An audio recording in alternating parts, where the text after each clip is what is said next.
Hi, welcome to our first ever Uncensored Journey podcast.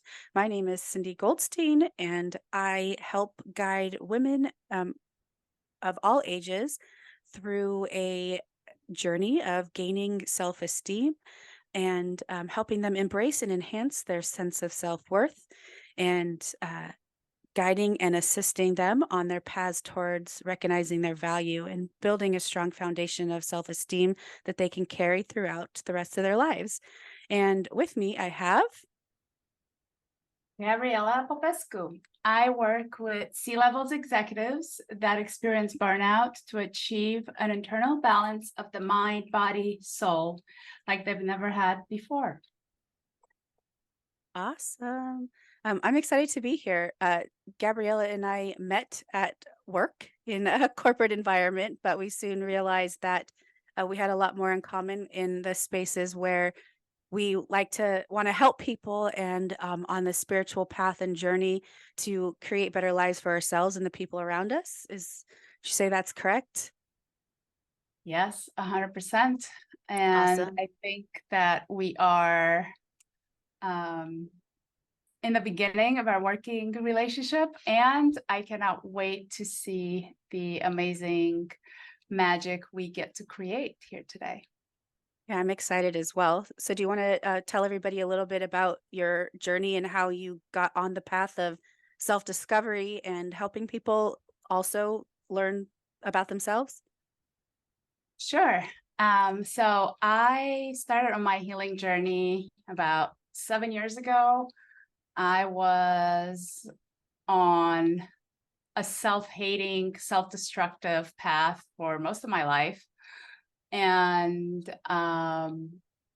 then one day I decided that I wanted to try something else. And I wanted to try self-love and to really look at what were the things that I get to change and to shift within myself so that I could be happy, so that I could have joy in my life.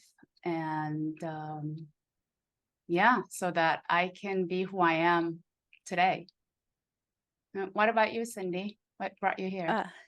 Uh, similar circumstances.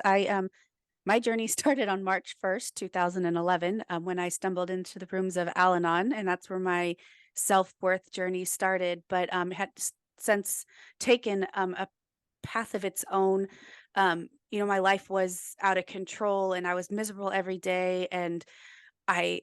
I didn't see a way out of that. I didn't even know who I was, what I liked, what I wanted to do in the world, and everything was about somebody else.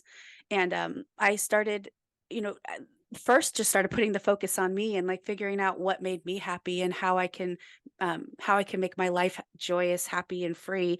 And it took a while, a very long journey to getting to a point where I even liked myself. And it's probably, I'd say, probably about 7 years ago as well. I was driving home from work in LA traffic. So it was a 2 hour commute for a short distance. And in the car, I was like, I asked myself the question, like, I wonder if I thought about myself the way other people think about me. And people always have nice things to say about me, but I rarely have nice things to say about myself. So I started really thinking about that. And, um, and that's exactly where this extended journey came from and or started, and it's just taken on a life of its own. And it worked so well for me that I wanted to then help others. Beautiful.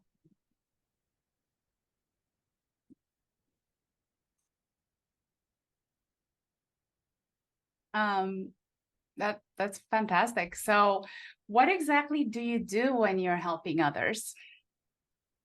Great question.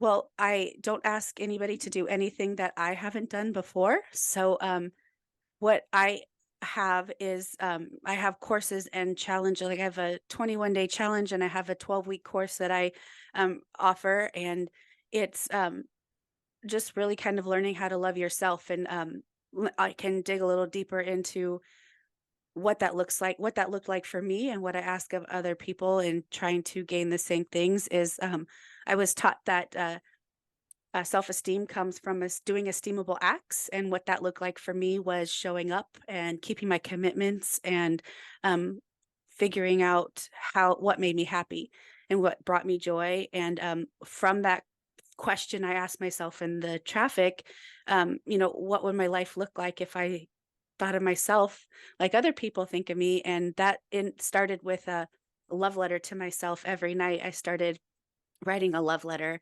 And at first it felt really icky and like I was lying to myself, but I would put in there the nice things that other people had said about me. And after a while I started believing it. And so and then I could think of other things that, like, oh, I like this about me, I like this about me, I like this about me, and then really started adding to that. So listening to things that feed my soul while I'm getting ready, and writing gratitude lists, which we'll be talking about in future podcasts, and um, reading books that have like teach me something or enrich my life in a way, and things along those lines. So what I've done with I gathered all of the things that I have done to make my life better, and I've created a 21-day challenge. And they say, a 21 days is a if you do something for 21 days, it creates a habit. um, and I think that's true, but I think it's something that you need to keep doing. For me, I have to just keep doing it after 21 days. Um, I just got to keep going, otherwise I'm going to forget about it. But it goes through a lot of things, like it's asking them to write love letters and asking them to write gratitude lists, and um, put it change like learning how to change perspectives, and learning that life is a choice and that kind of stuff, and just finding out things that you like to do, things that scare you, things you want to do. What's holding you back? What fears are holding you back from living the life you want? So, long story short, how about you? What do you I love that you already have, a program and a course for people looking to practice self-love and to get to know themselves better already in place. I've been collecting a lot of certifications over the last few years. And currently I am working one-on-one with people. And the focus is really like, whatever is blocking them from moving forward. A lot of people that I've worked with are dealing with mindset challenges, burnout. Other folks are looking to have career changes and to change industries and so on. And as you know, or you may not know, there are 4 requisites for change. One is letting go of limiting beliefs and negative emotions. Number 2 is to create a compelling plan of how you want to move forward and how you want to achieve things. Number 3 is taking purposeful action. And then last but not least is to focus on what you want to achieve. And so that's how I work with people. And that is how I help people get through some things that no longer resonate with them, right? Like everything is programming. Our subconscious mind sometimes needs a little bit of help to clear out the old programming so that you could put in new programming in place. And so you have a supportive environment to build those new habits, to take those new actions that are to love, nurture, and discover the potential that you have. So, yeah. that sounds amazing. So I know that you already shared a little bit about your journey as to what brought you here. What would you say that are the top 3 things that propelled you forward in your journey? That's easy. One, I always say my life boils down to 3 things: faith in a higher power, um, choices and perspective. And I'll break that down a little bit. Um, you can't have you can't have faith and fear at the same time. So if I'm always afraid of something, then I don't have faith that anything else is going to happen. And living in fear really is, I always say fear is a liar, and that's totally true. Like usually, what am I afraid of? And then perspective, like when something bad happened or quote unquote bad happens, um, looking back in my life when something like devastating happened, it was like so devastating at the moment. Looking back, it was a huge blessing.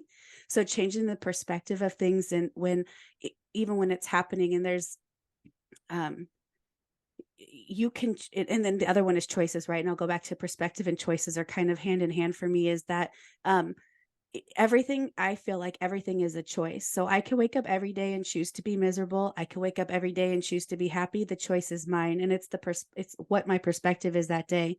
And I could choose to sit in my pity party, or I could choose to get over it, and I can choose to move on with my day. Um, I could choose to take care of myself, or I could choose to lay in bed all day. Everything is a choice. And I easily make those decisions because I can change, because I have learned to change perspective, think the perspective of things really quickly. So all these like mountain problems are now like the size of a molehill, because I can easily switch that perspective. So um it really, like, all of this growth and all of the stuff I've learned in the last, like, almost 13 years, like, ends up boiling down to just 3 things. So, it's interesting that that was the question, "What 3 things?" Because I always say, "My life boils down to 3 things, and those are them." So, how about you? Do you have 3 things that Well, helped we do have a rapport, what I call a rapport bubble. We're on the same wavelength right now. Yeah, That makes sense. that happens a lot with us. Yeah. Yeah, that's right. It really does. My three things. Um, and like you said, we're gonna talk about this later, but my biggest one, number one, is gratitude. Having gratitude for the lessons, experiences, people, and also opportunity to stretch, right? To stretch my level of comfort and capability. Number two is compassion. I've been working on that for the last 3 years for myself. It's very easy for me to have compassion and sympathy and empathy for other people. It's a little bit more challenging to do that for myself. And I'm a work in progress. I'm always a work in progress. And I think that having compassion for yourself and knowing that your 100% is not going to look the same one day versus the next. And that's okay. Like your 100% may look 70% one day. And you know what? That's better than 20%. And just having that mindset and being able to acknowledge yourself for showing up. You've talked a lot about, just being there and doing the work. That's all we could all expect from each other, right? Just being present and showing up and choosing day in and day out to choose ourselves, to choose love. And then three, it would I think it's a hybrid between compassion and appreciation and gratitude for others, because I could have gratitude for, the things that impacted me, but also just really like being appreciative of the people in my life and the connections I've made. And yeah, just connection, being grateful because of connection. Awesome. Well, I think that about does it for our first podcast. Do you have any closing comments? No, I'm really excited to build this and to share our experiences together. And yeah, more to come. Thank you for tuning in. Yes, thank you for tuning in, and we look forward to getting to know our community better and helping as many people as we can. Thanks for joining us.